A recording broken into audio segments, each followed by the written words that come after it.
नमस्कार. कोकणात आपलं सहर्ष स्वागत आहे. आज आपल्यासमोर थोडासा वेळ घेणार आहे तुमचा मी आणि थोडंसं बोलायचं तुमच्याशी. कोकण निसर्गाने व्यापलेला, शांततेने नटलेला आणि संस्कृतीने भरलेला असा प्रदेश. नारळांच्या झाडातून, सावलीतून येणारा वारा, कोकणच्या डोंगरावरून कोसळणारे धबधबे, मातीच्या घरांचा सुगंध आणि दर्याचा गाज. कोकणात आल्यावर मनाला समाधान मिळतं, जणू निसर्गच तुमचं स्वागत करत आहे. कोकण फक्त एक प्रदेश नाही, तर जीवन जगण्याची कला शिकवणारा एक गुरु आहे. इथल्या मातीचा प्रत्येक कण कष्टाचं महत्त्व सांगतो. इथलं पाणी सजीवतेचं आठवण करून देते आणि इथलं निळशार आकाश स्वप्न बघायला शिकवतं.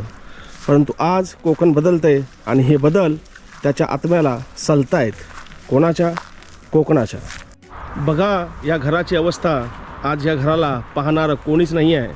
आणि बघा या अंगणात कधी मुलं खेळत होती, आजी चुलीवरती पाणी गरम करत असे, आई जेवण शिजवत असे.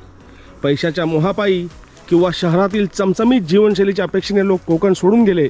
शिक्षण, नोकरी, व्यवसाय याच्या मागे धावताना त्यांनी जणू मूळ काढलेल्या झाडाप्रमाणे कोकण सोडून शहरात मूळ धरले. परंतु त्यांनी या गोष्टींकडे दुर्लक्ष केले.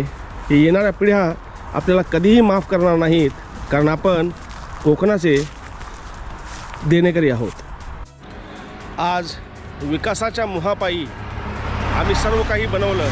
रस्ते बनवले, पाणी पोहोचवलं घराघरापर्यंत. शाळा बंद पडल्या आमच्या, कारण शाळेमध्ये जाणारे कोणी नाही आहेत.